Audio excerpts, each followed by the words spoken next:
Hello there, Pursuing Freedom friends. Thanks for tuning in today. And if it's your first time here, welcome aboard. If you are a repeat offender, you know I love your loyal support. So thanks for being here with us today. I've got a great show in store for you with my good friend, Austin Linney.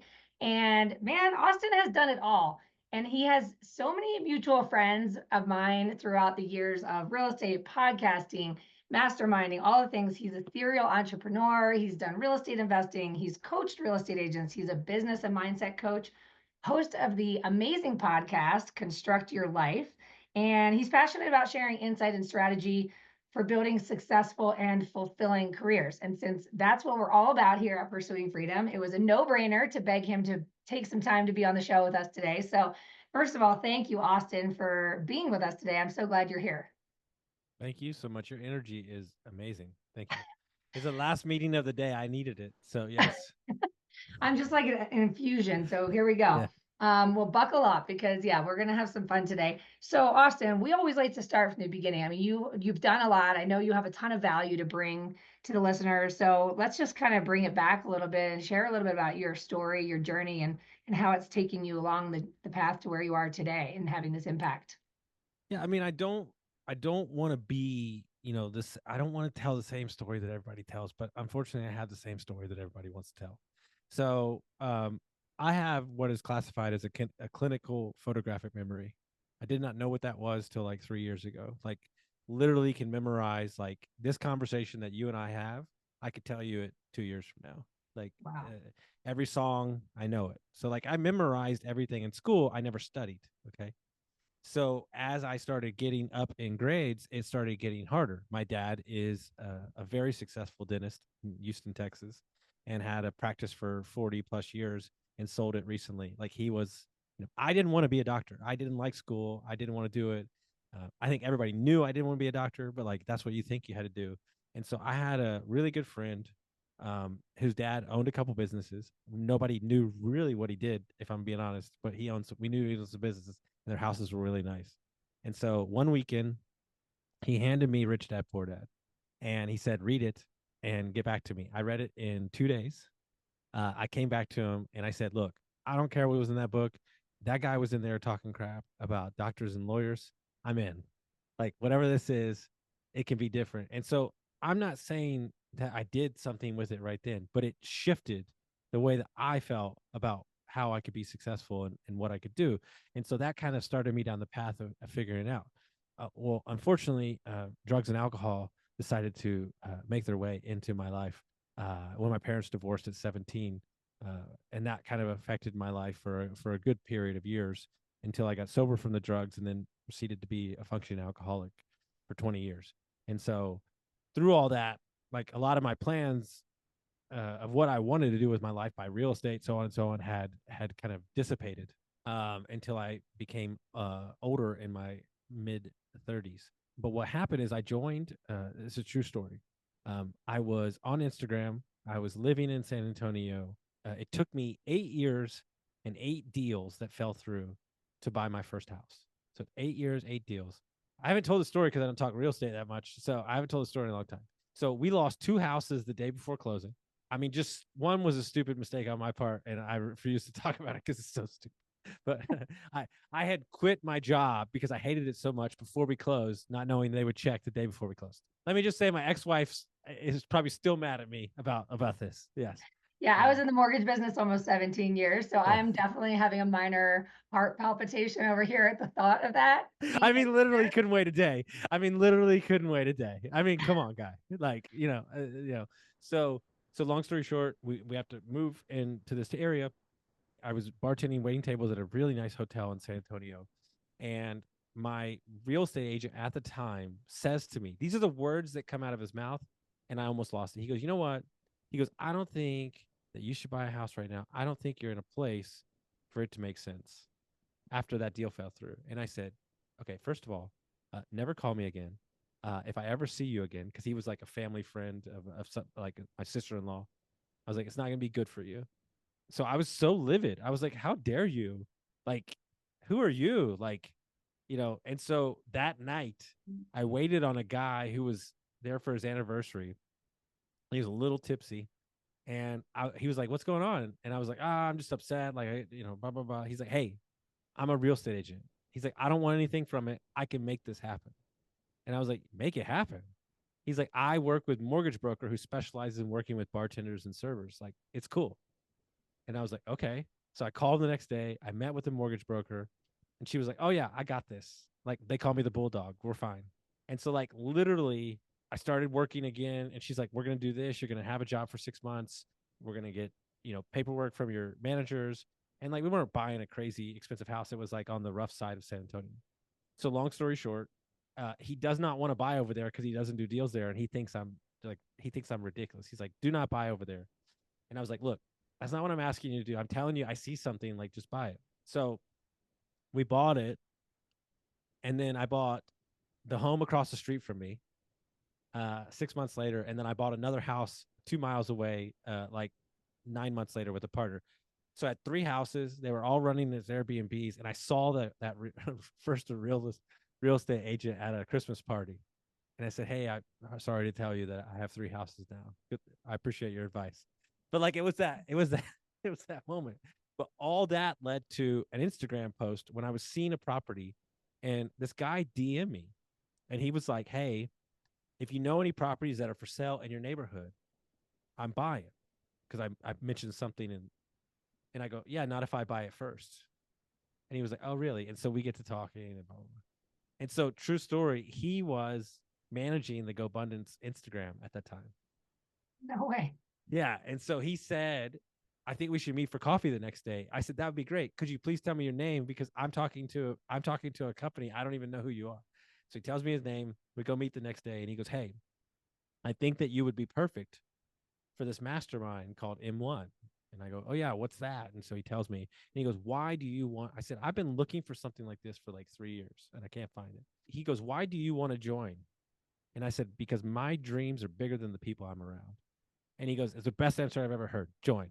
So I literally like handed my credit card, and he's like, "No, no, no, dude. Like, we gotta like." I was like, "No, no, no, I'm good." Like, and so I joined that, and that was the first time I had been around like big time real estate people who had like 30 properties, 20 Airbnbs, 2,000 units. And it honestly like changed my life. But more importantly, it gave me the freedom to feel like those things were possible. And that was kind of my journey into business and real estate. I could not agree more. I always say you got to hang around people that remind you of your future. Mm-hmm. And Mm-hmm. I'm always putting myself in the room with people where I feel massive imposter syndrome and ask myself, how did they let me in here? It So started a long time ago, and I just yeah, being around people that are really impressive. And then all of a sudden your own belief system starts to expand, but just by seeing other people with bigger belief systems, you can start to kind of mm-hmm. borrow that belief for yourself until your own belief grows and Is that expands. So Carolyn Colleen? Yeah. Have you? was she Yeah. borrow the light, you see? Yeah. Yeah. I love that. She said sometimes you have to borrow the belief that others have in you long enough to believe it in yourself. It changed my life because I met all these people, and they said, "Look," I was a kid at the time. They said, "Look, man," they said, "we don't know what you got, but you got something. It's very raw, but like, you're giving us good advice, even though you have three Airbnbs at the time. Like, just keep pursuing this." And their belief in me to like keep pushing me, we had like contests. So where there was a group of people, you had like contests, and you would get points. And each group in the onboarding of M1 would get points. And one of those things was, how many times did you morning journal? How many, like, all these things. One of the things was, could you get on a phone call or a Zoom call with 30 minutes with people in M1, like, or M1 Go Abundance? Like, how many people can you get on in 30 days? People would have like 5, 12, 15. I did 92 in 32 days. Like, I would just DM, call, who can I talk to? Anybody. Yes, done. Let's go. Let's go. Let's go. Let's go. And I would just like meet. I met all these people from Europe and around and America that are doing all these different things. I just ask them about their business. And I really feel like that was the training ground for changing my life. I mean, you hear about, like, I'm just obsessed with like wild like businesses. Like, it's like really cool to like see what people are doing. And when you drop out of college 3 times like I did, um, don't listen to this part. When you drop out of college 3 times, you just feel like you don't know anything. And I feel like those groups were like my I'm just trying to like learn as much as I can about like, okay, how do you do a cap rate and like what's rental and how could you do Airbnb? Like I had 3 Airbnbs at the time and I thought I was gonna like die. Like it was so hard. Like so hard. And I joined the group and somebody had like 32 and they were like, dude, you don't have keypads, you don't have cameras, you have any of these things. And like, oh, boom. I went out, did it the next day. I was like, oh, I could have like 15 Airbnbs. This is easy. And so just that, like, it was like, boom, that quick, like getting around those people. You probably know Matt Aitchison, right? I do. I work for Matt. Yes. Oh, he was on the show just last week. I interviewed him, so it'll be releasing, I don't know, a few weeks before yours. And he referred to it as his barrel of monkeys. He's like, Mm-hmm. I'm always Mm-hmm. looking to grow my barrel of monkeys because a monkey, the toy monkey, has one hand reaching up and one hand reaching down. And so I'm Mm-hmm. always looking to see who I can learn from and reach up to grab their hand and be pulled up while also making sure that I'm looking for people that need a hand up and be the person reaching down to give a hand. And I just love that because I feel like that's what you get out of these types of communities is that you're never the smartest person in the room, which is a good thing, but you can usually find a way to contribute your value in a unique way that is impactful. So it's interesting too, because it comes back to that whole imposter syndrome where you might think, I don't know if I'm cut out for this or if I belong in this room. And it's like, there is someone in this room you could be of value to. If you're curious enough, you'll figure it out, you know? Mm-hmm. And there's definitely people that are going to always be sort of ahead of you in the game, whatever game you're playing, you know? I think it goes back to the fact that we as humans feel like we have to be fixing all the time instead of listening. We equate value to I'm going to fix something. And we don't place any value to I'm going to listen to something. I actually just came up with that right then, by the way. But Drop the mic. We're no, done here. but it's the truth, right? Because we only put value on the doing. We don't put in what you're saying, right? I'm saying this because it's context. I'm telling you that I've had people that make 400 grand a month in real estate pay me to coach them, and I'm thinking to myself like, hold on, why? No, no, no, no. This is like early on in my career. I'm like, no, no, no, no, no. I can't. And they're like, listen, I don't need you to tell me how to run my business. I need you to listen to me and tell me what I'm doing wrong in my life. And I'm like, okay, cool. Okay, I can handle that. So like that's just being a human. And so we put context around the things that we can do instead of being like, you know what the number one thing that people stop doing as owners of businesses? They stop listening. Nobody listens anymore. They don't really listen. I try to tell everybody there's an hour on a Monday morning, 45 minutes even, that when I walk around and I shake everybody's hand and ask them how their weekend was doing and how their family is, that's the number one ROI in a week filled with tons of hours. Nothing else matters past that because there's no better ROI you're going to get. But not a lot of people do that. They're stuck in the stress of the business or the spreadsheet, or they want to manage from their ivory tower. I always tell people all the time, when's the last time you experienced your business? You found M1, and it sounds like it took you on a journey to becoming a coach. You've got Yeah. businesses. So, like, where did This is the a road start it's to a pivot? therapy session. It's a therapy session because I'm not going to lie to you. This is rough for me. I did not know you had such an experience in mortgage. This is a true story. Okay. About 5 years ago, five, 4 years ago, somebody handed me a book called Buy Then Build. All right. And basically, what it's a book, it's the first ever book written about buying businesses for cash flow. Not the first ever, but the first one that put it together in the ETA world. And basically, what he says is there's a stat in it that, like, maybe put down the book. He said, businesses that are started, 94% fail. Businesses that are bought that have been around for 10 years, 94% are successful. And I was like, okay, done. I'm in. Okay. So 3 years ago, we had a 20 unit in Destin, a hotel in Treasure Island, a 100 unit in Texas, and a 10-acre wedding venue in the Smoky Mountains, all under contract at the exact same time to buy. We are going to close all of them. I was going to handle all the Airbnb and the wedding stuff. I spent 20 years in hospitality. I could do that in my sleep. The Airbnb stuff we had. I've done hotels. We've done properties all over the country. I could do that stuff in my sleep. So we're going to close all of them at the same time, and we're going to be fine. We had a big team. It's not a hard thing. In the span of 2.5 weeks, sewage, bad partnership, insurance, and the owner wouldn't come down on the price. Like they all fell out of contract in like a 14-day stretch. And I said, Okay. I was already disenfranchised with the price of real estate during COVID. Nothing. Look, I'm a wildcatter, but like I need to have some parameters, or I don't operate good. Like in Austin, when the homes are selling for like 400 grand over asking, like doesn't make sense. So I said, look, I am so sick of mortgage brokers and these rules, and just like all this stuff makes no sense. Like I'm an entrepreneur. I work for myself. I can't finance a canoe, but like the restaurant worker or the guy that has a W-2 can get like 7 houses. It's just a weird thing. So I was already disenfranchised. So I said, look, I'm done. I'd had a rough run of some bad partnerships. I was like, I'm done. I was already exiting the air. I saw the writing on the wall with Airbnb 2 years earlier.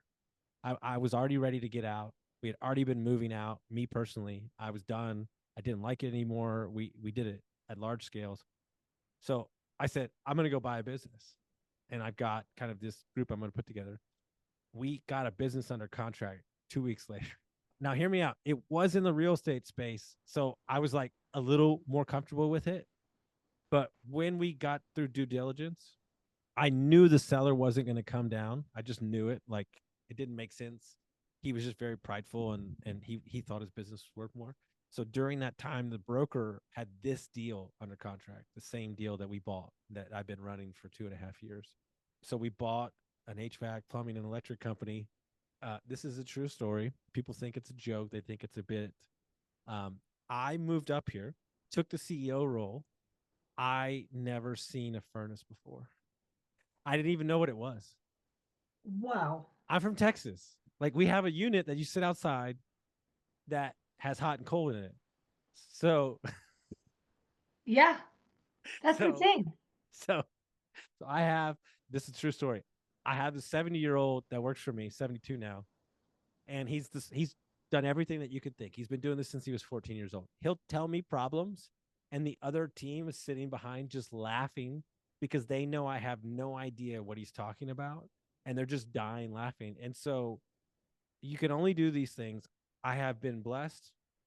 Life is wild and random. At the same time, my COO that I hired was leaving town. So he doesn't live here. He was visiting. He got laid off when he was transitioning for the company because he found something out that they didn't want him to find out. So they laid him off, saying that it's a whole thing.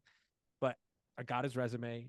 He applied previous to me buying it, and then nobody responded. He tried one more time. It was the most amazing resume I've ever seen in my life. EOS, ran a company in 3 states, plumber by trade, 20 years, like just everything. And I got his resume at 9 o'clock at night. I was in Texas visiting my mom. I said, look, it's too late to call. So I called him 3 times before 8 a.m. And he calls me back. And he says, okay, who are you? And why are you calling me from Texas, and what is going on? And I said, okay, I'm Austin. I'm going to be the new owner of this company, and you're coming to work for me. And he goes, yeah, that's not happening. He goes, I have 6 other job offers, and I'm not doing that. And I go, oh yeah, cool. What are you into? Yeah, I'm into like Jocko Willick, and I'm really into this like personal development stuff. I said, cool. I said, so go listen to my podcast. I was like, tell me if I'm full of what, and then come take the job and let's call it a day. And so he listened to like 3 episodes. He called me back like an hour later, jumped on board. We both started the same day. Oh my and gosh. and he's helped me build it. I made him CEO last year at about this day, actually. I'm the president. He runs all operations, and then we have just good people on the team. But yeah, I mean, it's been a wild ride. My dad is like, it's really odd how much you know about HVAC in a short amount of time. But yeah, it's been an experience to say the least. We went from 16, 17 employees when I bought it to 54 in 16 months or 18 months. So it's been a wild ride. And Yeah. now are you inspired to buy more businesses? Is this kind of the Yeah, we're gonna lane you're we're gonna running? buy more. We're gonna buy more. We opened a second location for the business last summer, and then we're gonna move into a new state in a couple months, and then we're gonna buy some other ones. So yeah, So you're having fun with this. This is the new adventure of Austin Linney. fun is a relative term. Only in small business can you be killing it and everything's great and everything's falling apart in the same hour sometimes. So it's just for me, and I say this not on a knock on anybody. I find real estate to be intensely boring. Like it's very boring. And I'm not trying to be rude. I am a guy who likes a problem. And there is no infinite amount of problems in a small business. I love my employees and I recruit them, I hire everybody. I get to coach them, I get to coach them up. So it's like this, it's like it has everything. Now, what we're doing and kind of the premise to this is very simple. Making money and doing what we wanted to do is broken for us. So you have a high paying job, you get approved for a mortgage, you put it in real estate and you rinse and repeat. Like that's, or you have a. So what we decided to do is instead of doing that, we wanted to buy a business that cash flows, use the excess profits from the company that's cash flowing to then invest in real estate and rinse and repeat that model instead of us individually getting approved and so on and so on. We bought the real estate that the business is under. We bought 15 acres. Like that's a whole nother story. I bought this business 100% owner financed. Awesome.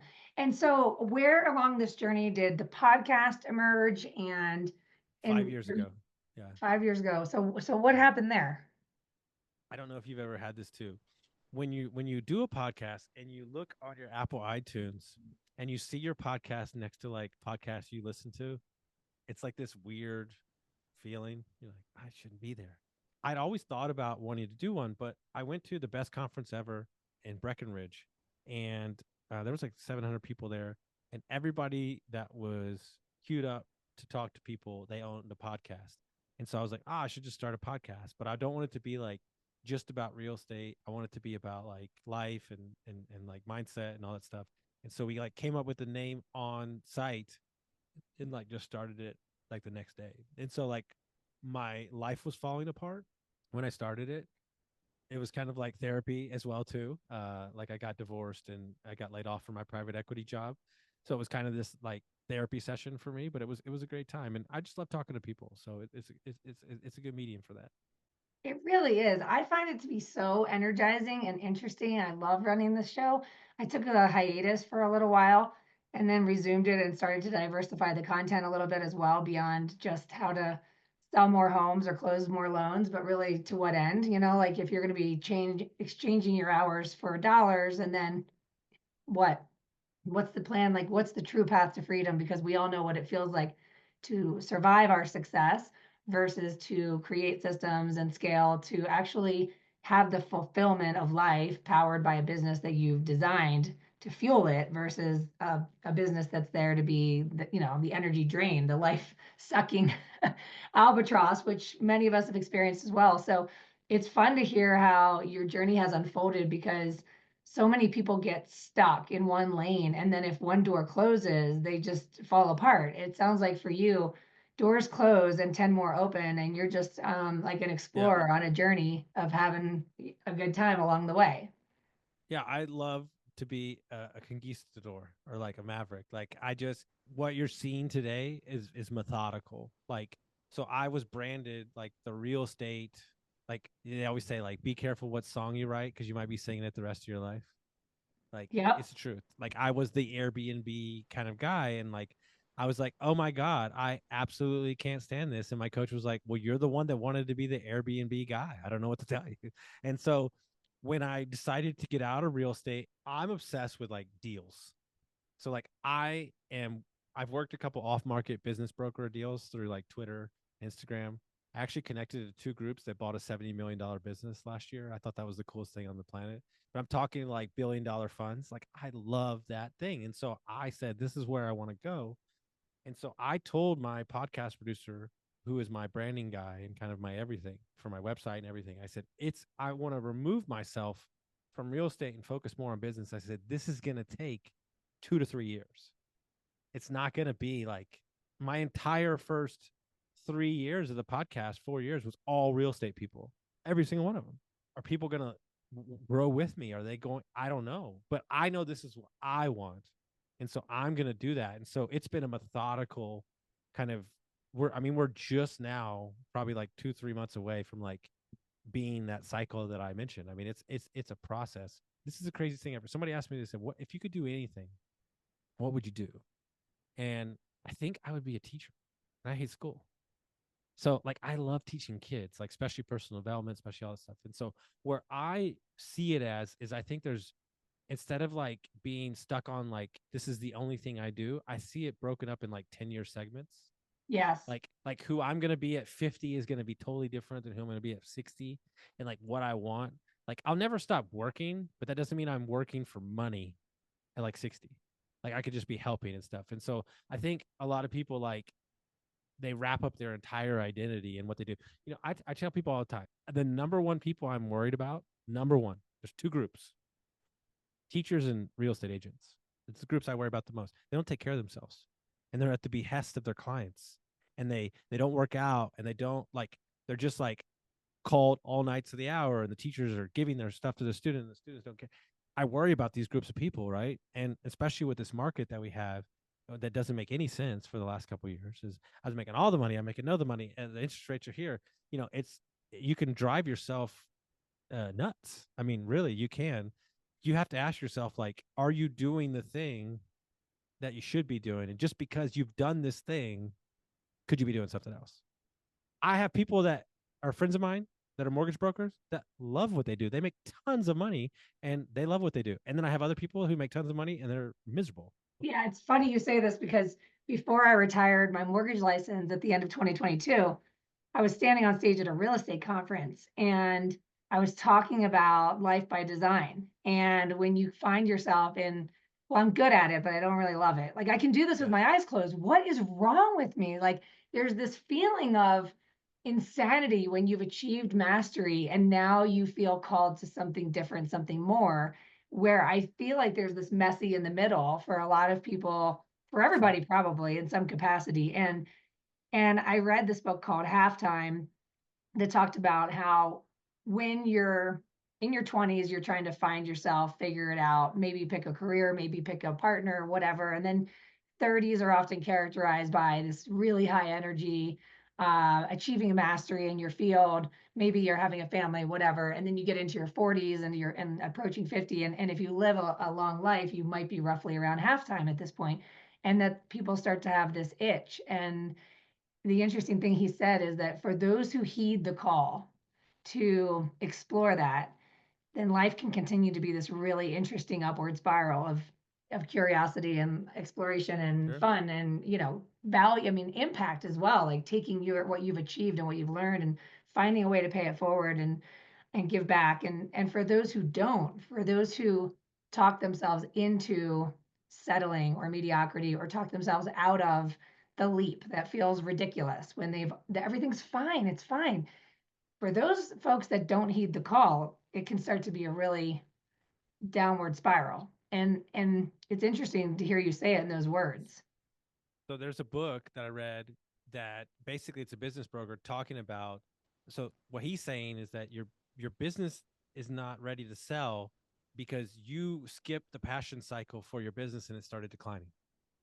So Yes. what he was basically saying is sell the business 2 years before you really want to sell it, Which is terrifying for people to which hear. is terrifying for people because he's saying when you start losing passion for it, the business is going to start declining and people don't want to buy that. Then you lost the value. And so a lot Yep. of people, when they go to sell something or they're changing their thing, they hang on too long. And so at the end of the day, like I'm obsessed with this concept of like good to great. Like I've left multiple six-figure things because I'm saying, no, this can't be it. Like this can't be it. Before I bought this business, like I was like walking every morning and like having these real conversations with myself. Like, are you sure you want to go down there? This is a way easier way to make money. Do you really want to do this? Blah, blah, blah, blah, blah. And so I came on this concept of what I wanted for the rest of my life. And it's kind of like stuck with me and it changed my entire life. And I promised myself that I only wanted to run races that I can't win for the rest of my life. Interesting. I only want to do things that don't have a mountaintop, that I want to do them because I want to do them. That's it. And so something I'm obsessed with is I love community and I love serving the community. And I think it's so cool that when it's -6 and -2, we get to keep the people heated and cool. And then I love my employees and meeting their families and watching them grow. And yeah, it's frustrating. And yeah, it's different. And scaling is hard. But I love that. And so if I just do that and we do business consulting. So Like I love helping other people in their businesses. So I'm just going to do that. And then we'll see what happens from that. The problem being is that you've created this brand and now you have to like, okay, do you like barbecue? Yeah, sure. Who doesn't? Okay. Do you know who Aaron Franklin is? Actually, Okay. no. Aaron Franklin is like the number one barbecuer in America. He started in a food truck. He's been on movies, everything. It's in Austin, Texas. He started with a food truck with one brisket. Now he does 185 a day till he's sold out. Okay, this guy is like, you can't get in. Okay, I'm sure he has an amazing life, and I'm sure he's grateful for everything. But in the back of my mind, I really got to think that he would just love a day off. He's created this thing where he can't get out.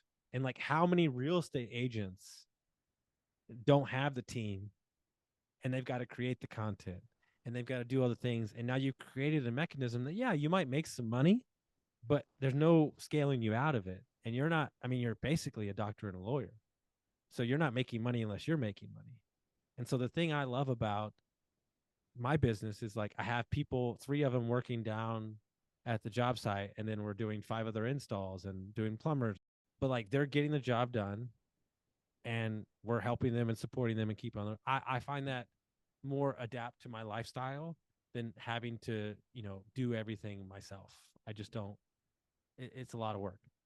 That's where Yeah. the magic lies, right? I mean, this is what I preach all the time to my students is that it's only once I started firing myself from the things I no longer enjoy, even if I'm good at them, that I Sure. was able to unlock the next levels. Because if I look back to the 7 or 8 years of trying to do it by myself, it's like put your foot on the gas, run out of steam, hit your head against the Yeah. ceiling, burn out, convince yourself you don't want this much volume, business dries up again, put your foot on the gas, hit your head against the ceiling. And it's like this goes on until you start to get really tired of the cycle of Mm-hmm. when is this going to stop being so inconsistent? When is this going to stop being so exhausting? It's when you get out of your own way.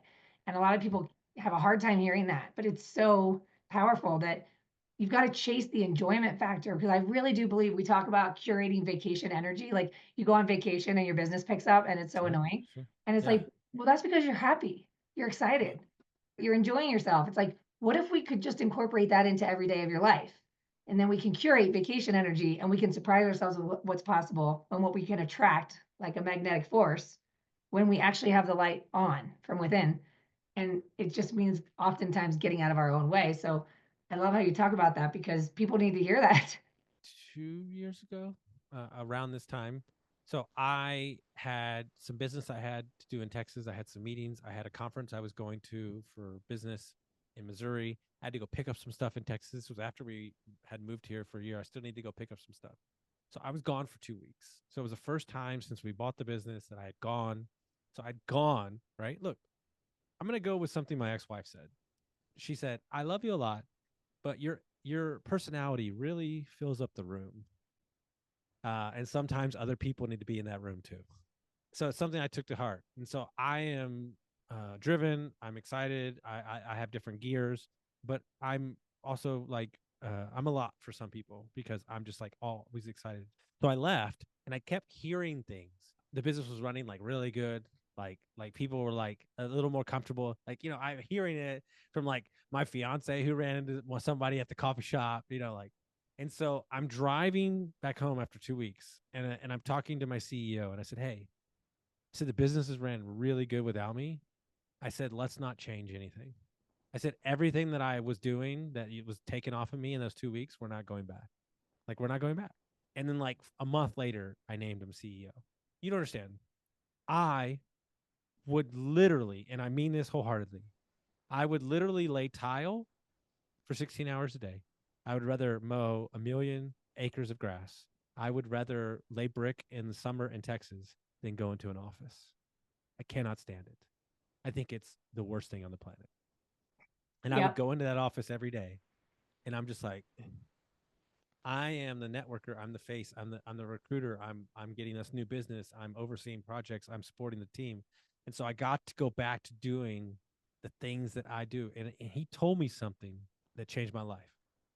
He said, "I don't think you understand how rare it is for some human, meaning you, change everything about who they are for us to be what was needed in that time.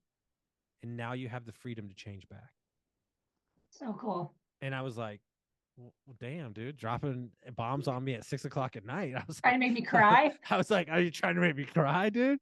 And it was just like, because I'm changing and I don't even know that I'm doing that because I'm just doing what's needed for the situation. But at the end, I'm miserable, like going into the office. And that was why it was so not what I wanted to do. Yeah, and it's an illusion that team leaders perpetuate that they're doing their very best for everybody when they're doing way too much. And they keep their hands in all the pots and they're running on fumes and they're not fully present, not fully energized, not fully productive or impactful. But in some instances, it's like we're doing this because we think it's to the benefit of the organization at large. And it's not until we fire ourselves from the things that we're either not that great at or don't really enjoy that we start to see how we were creating a bottleneck for ourselves and our organization. And it's like, oh yeah, the ego, could really get in the way. It's like, I text my new GM the other day. I was like, this is BS. I was like, you don't even need me anymore. I was like, I feel useless. And he was like, isn't that the plan? And I was like, I was just giving him a hard time. But it's the yeah, truth, right? You have a business that you're running, and then you have everything else you're dealing with. And then you have your life. So like there's all these buckets that your team. And so I have a thing where like I'm having a conversation with him, but I'm already mid conversation in my head. And they're like, okay, we don't understand what you're saying. And so now it's just like, because there was so much at the beginning, like just, I mean, we rebuilt the company. I mean, it's just so much. And so I'm dealing with them along with the lawyers, just every little thing you're dealing with the seller. And so maybe, just maybe, you're not the best person for that role. We hired a marketing coordinator. I was overseeing marketing for the last year. We hired a marketing person for the role. She's absolutely amazing. Didn't come from HVAC, but came from health insurance, moved locally. It's a whole thing. She's absolutely amazing. So I'm training her, like showing her the thing. And like day and a half in, I pulled her aside and I said, hey, I got to tell you something. I said, our training's over. She goes, what? I said, if I were to continue to train you, that would mean that we have something for you to break. We don't have anything to break because nothing's been built. So go build it. And she was I like, love that. okay, great. I'm good. Let's go. I'm stealing that line because every time I hire somebody, I tell them I'm actually hiring you to be the boss of me because I'm Yeah. hiring you to do something I'm either not good at or not consistent at. And if Yeah. I try to direct you, it's probably not gonna be that good. So Yeah. I'm totally gonna steal that. So good. No, it's the truth because I'm sitting there and I'm racking my brain and I'm going, what am I doing? This woman ran a 20-person team for like a multi-million dollar company. She just doesn't know HVAC and plumbing. I could teach her that part. It's just like, go do your thing and take it on another level. So she's been working with us for 2 months. We sit down and have an end of the year review and we have a next year reading. We're in the meeting. She's prepared for everything. I said, hey, look, we don't even have the data to have this meeting. You're routing the stuff to the right place. We're making sure everything's booked. I said, let's put a pin in this till next year. I said, let's make this year about finding out what works, making sure everything is routed to the place. Then at the end of this year, we'll have enough data to say this worked, this didn't work. Boom. She goes, sounds perfect. Flips her thing up, gets up. And she was like, great. I thought that was going to be like you telling me what to do. And I was like, no, we don't have the information we need to make the proper decision. So we're not going to do it. Simple as that. What I love about her more than anything is she asks the things that I don't know how to ask, like meaning that I don't think to ask. We're looking into like an AI service to like text the customers at scale to like save us time for appointments and stuff like that.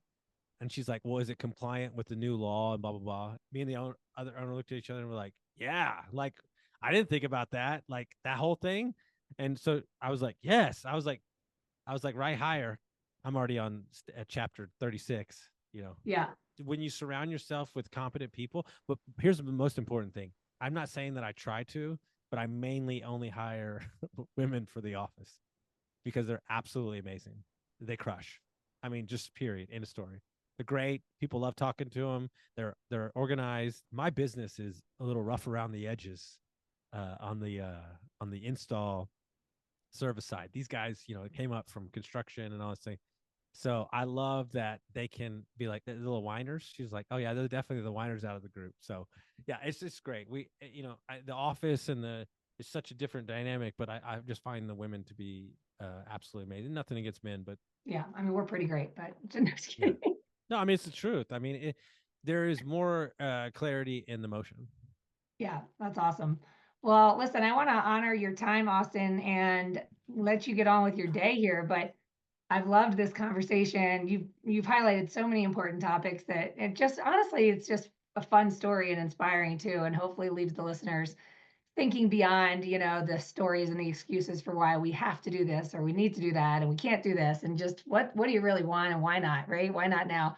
So if folks want to get a hold of you or find you or just, obviously go listen to the Construct Your Life podcast. Are there any other places that you hang out that people can consume more of your goodness? Yeah, so if you just go to austinlinney.com, Linney, or you go to X or Twitter, Austin Linney, I'm pretty active on there. But feel free to reach out and share and just shoot me a question. Happy to answer. Awesome. And for all of you listening, if you enjoyed this content, do us a favor and leave a review wherever you're consuming it and send us a message too, because sometimes we're having these conversations. We don't know if anybody's listening out there, and we love hearing from you. And we want to hear your takeaways, your ahas, and what you're going to take action on. So, as always, I love you. I appreciate you, and we'll see you next time.